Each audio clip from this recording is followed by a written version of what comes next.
Hello, welcome to my YouTube channel. If you don't know me, my name is Eli and I am a crochet/fiber artist. I sell a lot of my work on Etsy as well as some patterns, and I'm working on posting a bunch of free patterns over the next couple months here on YouTube. Today I'm going to be showing you guys how to make this mini candy cane plushie.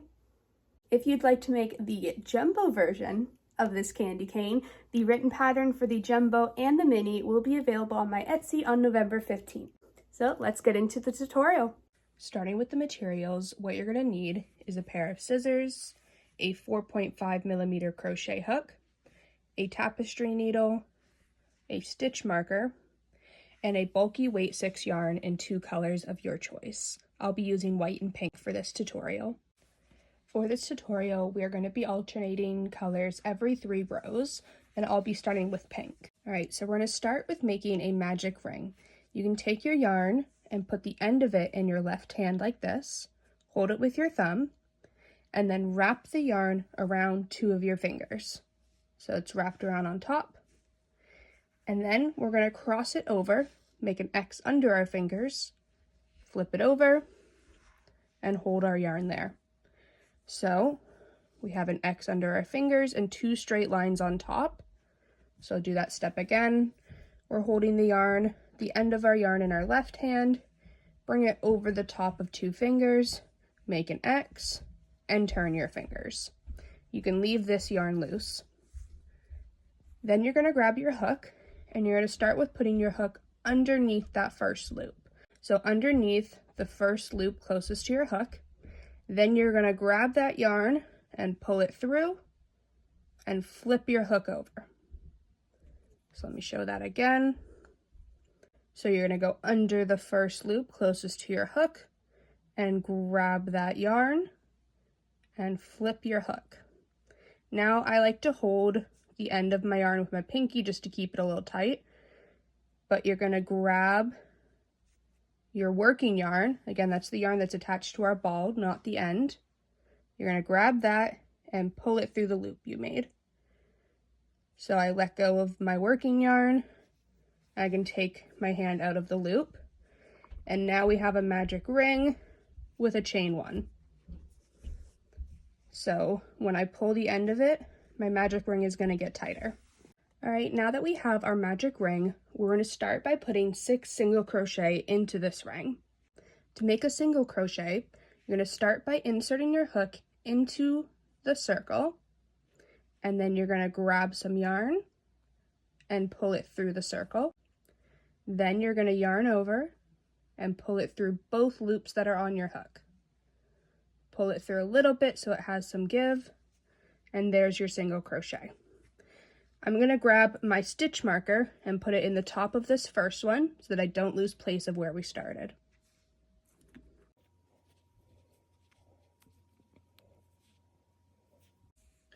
All right, we're going to go ahead and put 5 more single crochet into this circle. And while we're doing that, we need to crochet over this end so that we can make sure we pull the center tight. So whenever we insert into that circle, we're going to insert underneath this loop. So we're going to insert into the circle under the end, yarn over and pull through 1, yarn over and pull through both loops. We're going to repeat this 4 more times.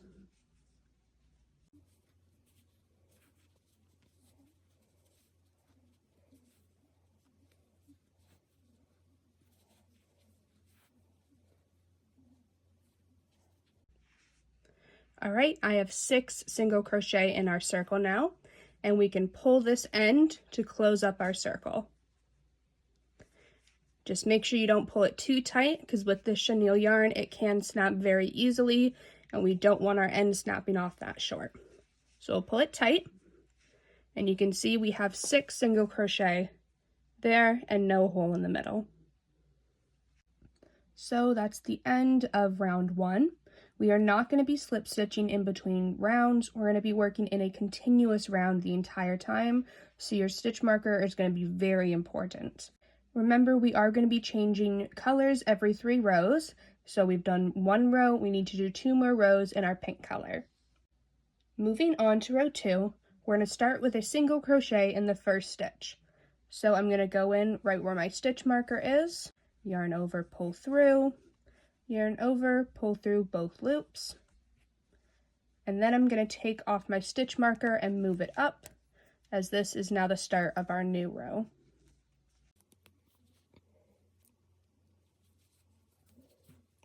In the next stitch, we're going to be placing an increase by doing 2 single crochet in the same stitch.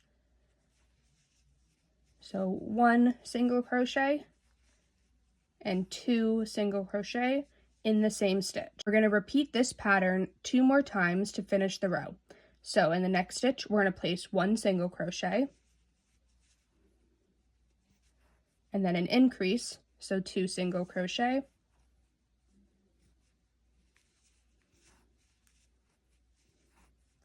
one single crochet, increase.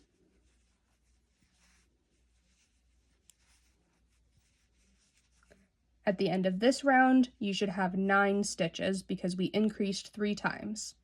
For round 3, we're going to place 1 single crochet in every stitch around.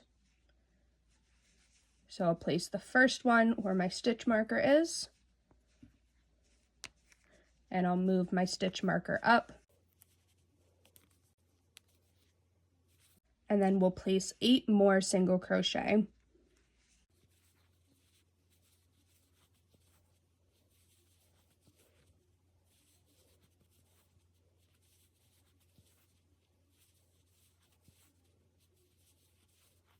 On our last stitch, our 9th stitch of the row, this is where we're going to be starting our color change, as our next row we need to be working in our second color.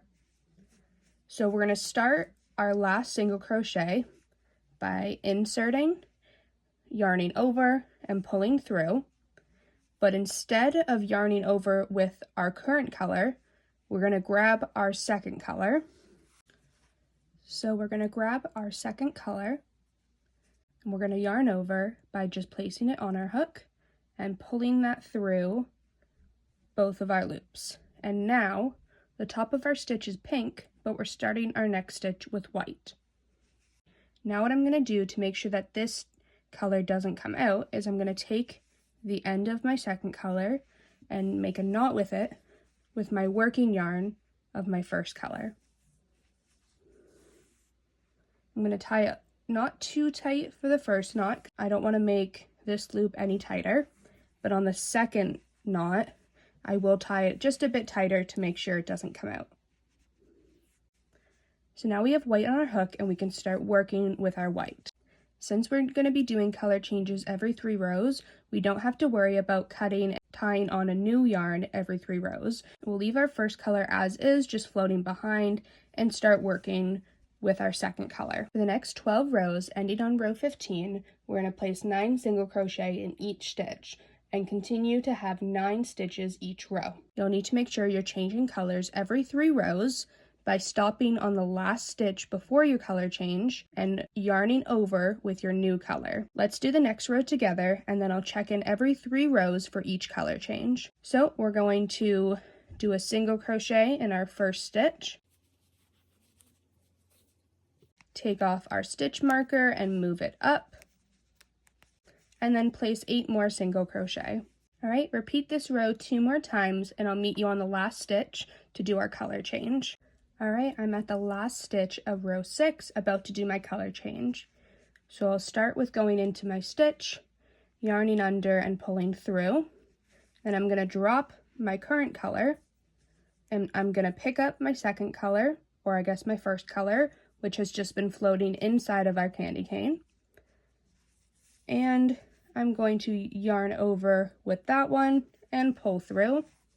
And I'm going to continue my next row with my new color. So you're going to want to start stuffing your piece at this point, and we're going to stuff it generously. Then you can stuff it every 3 to 6 rows or as needed until we get to the curve of the candy cane, where we'll pause stuffing for a few rows. All right, so now that our piece is stuffed, we can continue on with row 7. And remember, row 7 to 15, we're just going to continue doing 9 single crochet in each row, and then stuffing every 3 to 6 rows or as needed. So here's what we're looking like at the end of row 15, I'm just about to do my color change. Since we're changing colors every 3 rows, it's pretty easy to count our rows since each section is 3, so we have 5 different sections. So I'm going to go ahead and do my color change.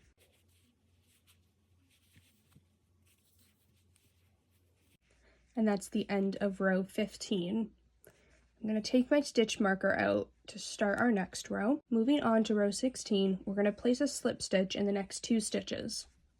To make a slip stitch, we're going to insert our hook into the stitch, yarn under and pull through the stitch, and then pull through the loop on your hook.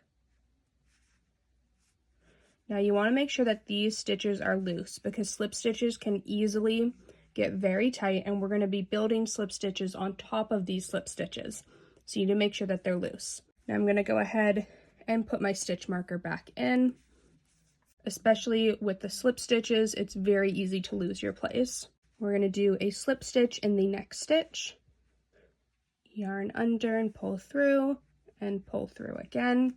And then we're going to do 5 half double crochet. To do a half double crochet, we're going to yarn over first, insert into our stitch, yarn under and pull through. So we now have 3 loops on our hook instead of 2, like a single crochet. Then we're going to yarn over and pull through all 3 loops. So this stitch is bigger than a single crochet, but not as big as a double crochet. We're going to do 4 more half double crochet. So yarn over, insert through our stitch, yarn under and pull through, yarn over and pull through 3. And 3 more half double crochet.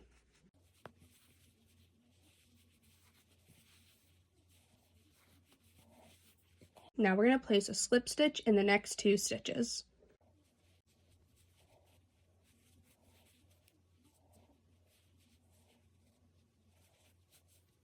Alright, starting on row 17, we're going to repeat the exact same row. So we're going to do a slip stitch in the first 2 stitches.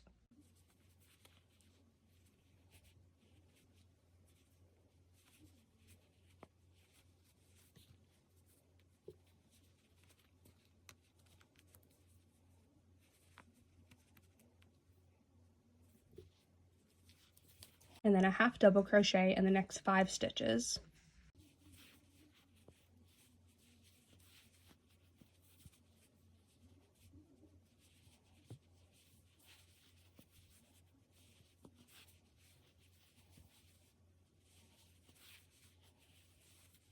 And then 2 slip stitches.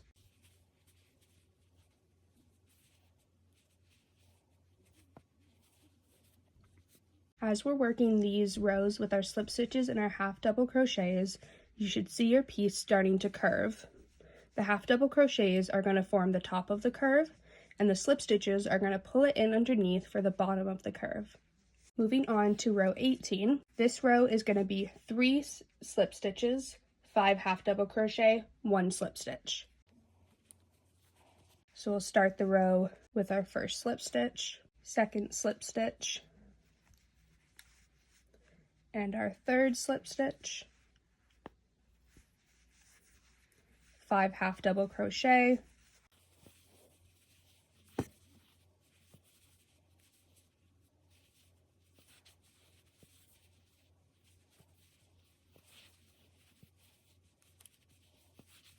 we'll be ending the row with 1 slip stitch, but because this is our 3rd row of white, we do need to switch over to our second color. So we will need to do the color change with our slip stitch because it's the last stitch of our 3 rounds of white.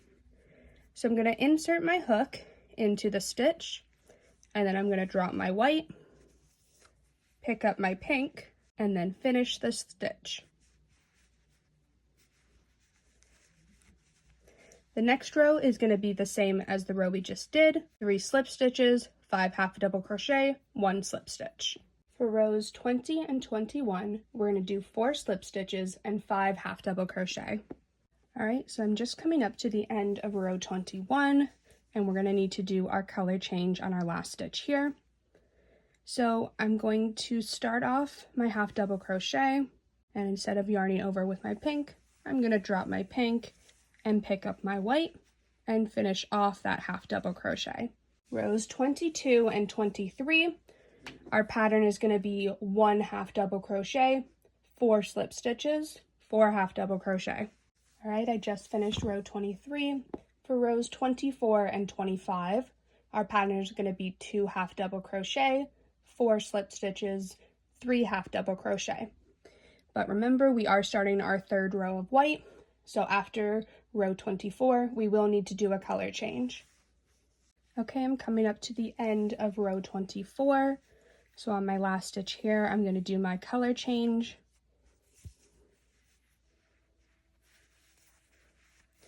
We're going to follow the same pattern again for row 25, the 2 half double crochet, 4 slip stitch, 3 half double crochet. All right, I just finished row 25, and that is the end of the curve of our candy cane. At this point, we can go back and stuff the rest of our candy cane. Okay, our candy cane is stuffed, and we can see the nice curve shape of the cane now. So row 26, we're going to go back to doing our single crochet, and we're going to do 9 single crochet in each stitch. Okay, the next row, row 27, is going to be our last row. So at this point, we can cut off our white. We don't need to worry about sewing that end in at all because we can just stuff it in there with the stuffing. If your piece needs any more stuffing, you will want to put that in now because our last row is when we're going to close it and we won't be able to stuff it at all. Okay, for our first stitch, we're going to start with a single crochet. Then we're going to do a decrease. To do a decrease, we're going to be taking 2 stitches from the previous row and turning them into 1. We're going to be doing an invisible decrease. To start our invisible decrease, we're going to be going in the front loop only of our first stitch. So at the top of our stitch, we have 2 loops, which you can kind of see with our fluffy yarn, but we have our top loop and our bottom loop. Normally we would go under both of them right through, but instead we're going to pick up only the front loop. So I have just the one on my hook here. Then we're going to go right into our second stitch, go down in between both loops, and pick up the front loop. So both stitches are behind my hook now, and the front loops from both stitches are on my hook. Now I'm going to yarn over and pull through both of those front loops. So both of the previous stitches have now been combined into one, and we can finish our single crochet, and that is our decrease. Our next stitch, we're going to do a single crochet, and we're going to do another decrease. So we're going to pick up that front loop, go down in between both of the second stitch, and pick up the other front loop, yarn over, pull through both of those front loops, pull up a bit, and finish off our single crochet decrease. Now we'll do a single crochet and one more decrease. So we're picking up both front loops, yarning over and pulling through, yarning over and pulling through. And now to finish off this last row, we're going to just slip stitch into the stitch we started in. Now we're going to pull up our yarn quite a bit. We can take out this stitch marker, and we want to leave a bit of an end because we're going to use this to stitch the top part closed. So I use about that much, so we can snip that. And now we can grab our darning needle so that we can close the hole. So we're going to thread our needle. I like to do this by laying the yarn on my finger and then putting the eye of the needle on top of it and then just pushing it through until I have a bit of a bump through it, and then I can pull my yarn through. Now to close up our circle, we want to go through this inner loop on each stitch. So the one that's on the inside of the circle, not on the outside. So we're going to go down and through our first one and pull it. We don't need to pull it tight yet though. Then through our second stitch,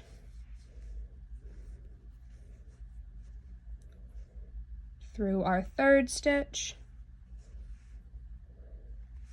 fourth stitch, fifth, and 6. And then we can pull that tight, but again, be careful with that yarn because you don't want it to snap here. So we'll pull that tight. Now I'm going to go back in and I'm going to do just through the bump beside me, and I'm going to create a knot because I want to make sure this doesn't come out. So I just made my knot, pulling that tight as well, and then I'm going to insert this through a couple stitches just to start weaving the end through. So just through the loops of a couple of the stitches, and then I'm going to insert into the middle of my piece and push my needle all the way through some of the stuffing and out the other end, pull that, and we can snip off our yarn. And you just want to make sure that that end disappears inside of your piece. And now our candy cane is all done. Alright, so that brings us to the end of this tutorial for the mini candy cane pattern. Like I said at the beginning of the video, if you're interested in making the jumbo version, the pattern will be available on my Etsy on November 15th, so make sure to keep an eye out for that. If you are going to be posting any of your finished plushies, make sure to tag me because I would love to see what you guys create. And if you are going to be selling any of your plushies, please make sure to credit me as the pattern designer. If you're looking for any more free beginner-friendly patterns, subscribe to my channel because I'm going to have a lot coming out over the next few weeks. And leave a like and a comment if you enjoyed this video. Thank you.